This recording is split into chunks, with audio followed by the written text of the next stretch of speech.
Is that interacting with Of the other course. smoke? It's very fast, but also very controllable. Now I'm seeing C4D in like real-time applications. I hit play and boom.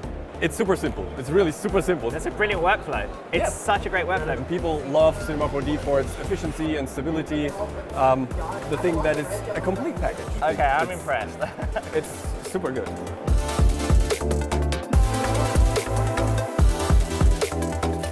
Hi everyone, I'm HaZ Dulull and I'm here at IBC to do a series of breakout sessions for Beyond the Frame. And here today I'm at Maxon and we're going to talk about C4D and all the latest features. And to do that, I'm here with Jonas. Jonas, tell us a bit about yourself. What do you do at Maxon? Hey, so yeah, I'm a training manager and Cinema 4D master trainer at Maxon, and yeah, responsible for a lot of training, training content, tutorials, live streams, live presentations here at these shows, and it's amazing. I bet. Like, what's the most common thing you get asked a lot, like, you know, for training? Like, is it usually like using C4D from the user interface point of view, or is it very specific features like character animation, pyro? It totally depends. It's a range. It's a range, but many questions that we get are now with the new simulation features. Hey, can you show us how to create this simulation or that simulation?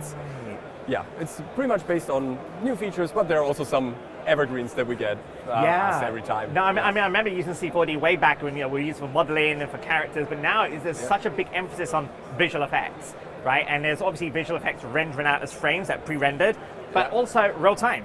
You know, to be able to bake stuff out from C4D and bring it into a real-time engine. And I'd love to talk more about that with you. Maybe just show some of the latest stuff you got. Yeah, cool. Okay. Absolutely. What we see here is a cached pyro simulation. Cool. And there are some cool new things about pyro. So here in the pyro object, for example, we now have a cache list. We can cache to VDB. That's always happening. But we can now switch between caches. So here I have a more high-res version of that cache, which is looking much better and it has more data in it. That means that also the caches are bigger and but it's looking much better. Am I able to manipulate that all in viewport? So at the moment you've got the spiral going in one place only. Like if I wanted to change the direction, that I can do that quickly and then recache it? Yes, absolutely. So I could just animate this along a circle, for example, and then recache it, and then I can compare the caches. And it's all there. Wow. So let me quickly show you how I can create pyro. Because I mean, I'm looking at your outline, and it's like there's very few items in that outline to do something as complex as that. Absolutely. So it's super simple. It's really super simple. So I start with any object. Any object. Right. And so the sphere is representing any object. Sure. Right. And then it's just a matter of right-clicking the object, go down to simulation tags. Pyro emitter. I'm going to create that. I hit play and boom. Just like that. I've got smoke and fire. Yeah, and it's totally interactive. So I can move this around. I can animate this along a spline, as I said already, or like hand animated. But that's a default smoke and fire, just like this. Yes, exactly. That's pretty impressive. So, for example, what if you want the fire to start here and not like from zero? Then with the new version, I can simply go to the pyro settings and I can set an initial state. So now I click this, it's creating this initial state here. And when I go back to the first frame, it will directly start from here. Wow. And I can cache from here, I can do all of these amazing things. And if I want wind in here, I just add a wind force. So go to forces, wind, and there we go. This is our wind force. I just have a look from the side, press play, and maybe crank it up a little bit. Let's go with 500 here, and suddenly you can see. That's pretty cool. It is really cool. Instantly. It is really cool. So maybe it's a little bit too strong as well. So let's try this. Yeah, that's okay. Maybe add a little bit of turbulence, and this way you can fine-tune the simulation, and it's super good. And I can add multiple particles as layers. So if I wanted embers and things like that, and additional secondary particles to kick off. Because that's something that we always do in visual effects. It's great that you're mentioning particles, by the way, because Cinema 4D, in the latest version, we can now directly emit from particles. We can emit, pyro from particles. Yeah. So let me show you this as well. I'm just going to create a particle emitter. Let me just place it up here. And again, I'm just going to create a particle emitter on it. Right. Oh, a pyro emitter. Pyro, yeah. Pyro emitter. We have to be clear here with the wording. And then suddenly, boom, I have pyro coming out of here. Maybe we make the thickness a little bit bigger. That's so, cool. Yeah, and the great thing is that it's taking also a few attributes from the particle. Right. For example, the end scale. So I could set the end scale to 0 and reduce the lifetime. Is that interacting with the other smoke? Of course it is. Even though there's no physical geometry, it's particles, well, pyro particles interacting. It's all calculating that on the fly. Yeah, absolutely. There is velocity in there and so on. They are completely interacting. Okay, I'm impressed. It's super good. Yes. So let me reduce the wind. I just noticed that it's way too much wind. So, but yeah, you can see that here. And maybe we can even colorize this particle smoke so that we can see it better. Let's make this blue. And let's add some density Every here. control you're doing in these parameters, are they keyframeable? Yes, of course. Wow. Of course. And I mean, even let me adjust this pyro here. I want to add color here as well, so that we have brighter smoke. But yeah, here you can see that the stuff I like is how interacting. it's mixing the blue, so you get this colorized mix as well, as well as Absolutely. contact. Yeah. Let me move this down so we have a little more of this. So yeah, it's super fun to play with it. Emit from particles. We can also emit from points of geometry. Right. That's we can attach emitters on a moving character, and that can trigger off fire and smoke. Yeah, of course we can control that using vertex maps, so that not the full body is burning, but also but only certain areas using vertex the maps. shoulders or the head or the haircut. That's cool, man. Whatever. So yeah, let me show you another one here. So we already had that. But let me show you this one here. So you have multiple C4D files open at the same time? Yes, of course. We have tabs up here. It's like in a browser. You can have as many open as you want, and you just switch between the two. And I can copy and paste stuff between the scenes as well. Absolutely. Because that's one of my pet peeves whenever I'm working on an app and I have to close it or save it out as a file and bring it back in. Yeah. Wow. Okay. So one thing that I like as well is that sometimes you just want to create a variation of a scene, but you don't want to mess up the scene that you're actually working on. So what you can do is you simply right-click a tab and say duplicate project, and then you have the duplicate here. And now I can add whatever I want and make adjustments. And then when I like it, I just go with this file. And when I don't like it, I just go back to the other file. That's a brilliant workflow. It's such a great workflow because it's speed and efficiency, experimenting. I mean, it's what I do on a day-to-day basis. Is figuring stuff out. Like I know I want an explosion, but I don't know what the explosion is going to look like. Yeah. So I want the ability to be able to do versions and take stuff that works in one version to the next version. Yeah. And that's a great way of working, having multiple tabs. Yeah, absolutely. And I'm not really noticing crazy performance. I mean, sometimes you get a slowdown, but it's not disruptive. And I think that's a good thing. Absolutely. Wow. And what about exporting? Because obviously I can render this out using Redshift, which is gorgeous, by the way. I love it.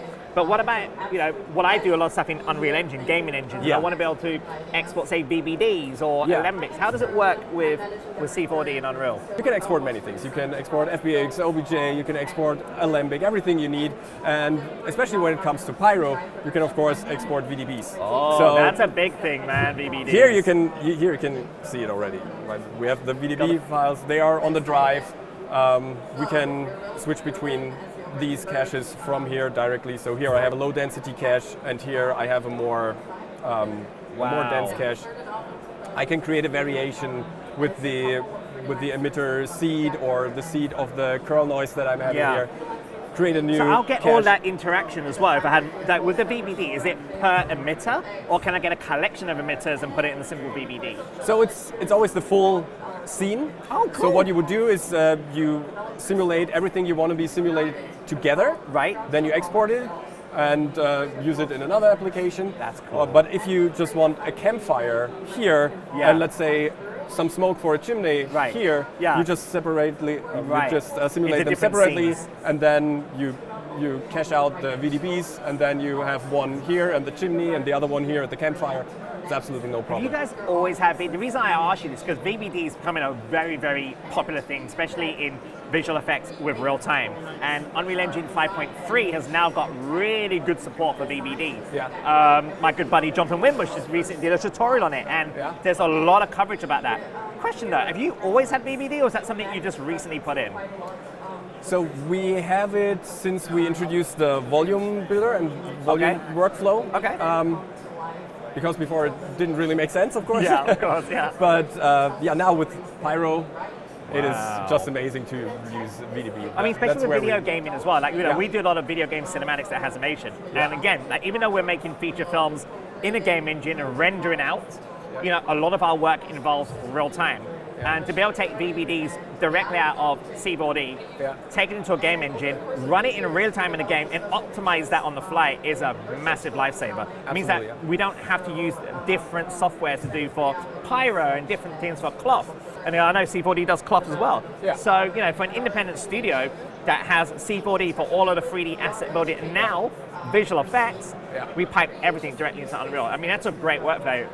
Are you getting a lot of requests from the gaming industry in terms of like uses of C4D? Yes, of course.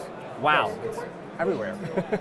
Because I know predominantly C4D originally, when I remember starting using it, was very motion graphic, very broadcast heavy, with great title sequences. But now I'm seeing C4D in like real-time applications and cinematics, and we're using it for cinematics. When did that rise become apparent for you guys? Well, a few years ago, but the thing is, I mean, Cinema 4D has a great workflow, and people love Cinema 4D for its efficiency and stability. But yeah, so now that there are more and more things that are being added to Cinema 4D, it's also the thing that is a complete package, right? People love it for its completeness, and the fact that it's affordable as well. I mean, that's a good thing, that you get C4D, you get Cineware, you have all of that, the Pyro and everything. They're like external plugins, right? That's built in.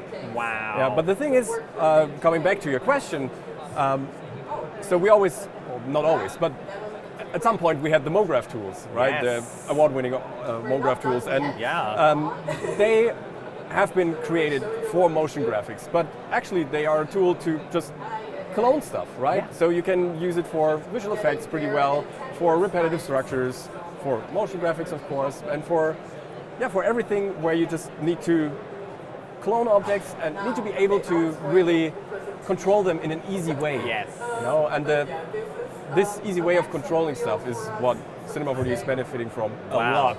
Wow.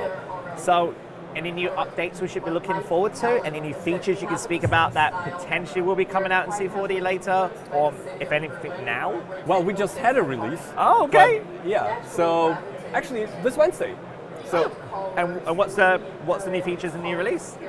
Well, we have a few modeling enhancements. We have Cinema 4D got much faster. So we have, in average, it's 2 times faster reacting here in the viewport. We have new modeling features. We have new features for Pyro, the stuff that I just showed. New export settings. Redshift is now the default renderer. Oh, interesting. Yeah. And like every month, we are releasing new capsules that you can find here in the asset browser. Redshifts becoming very popular. I'm starting to see a lot of studios exclusively using Redshift. Yeah. And I'm assuming it's because of the speed. Yeah. And obviously the great quality, the way it deals with anti-aliasing and sampling. Yeah, it's the speed, the flexibility, still the adjustability. So although we have an automatic sampling mode, you can really dive into the samples of each and every shader, light, of diffuse reflections, and all of that stuff. So it's amazing. It's very fast, but also very controllable on the other side. Yeah. Wow. Oh, well, this has been great. I'm super excited. I can't wait to go back home and try more features on C4D. I mean, I'm definitely a convert, for sure. But yeah, and that's it for this episode. Tune in for other episodes. We're going to do more Breakout series across IBC. But this has been awesome. Thanks so much, Jonas. And you're welcome. See you on the next one. Thank you, man.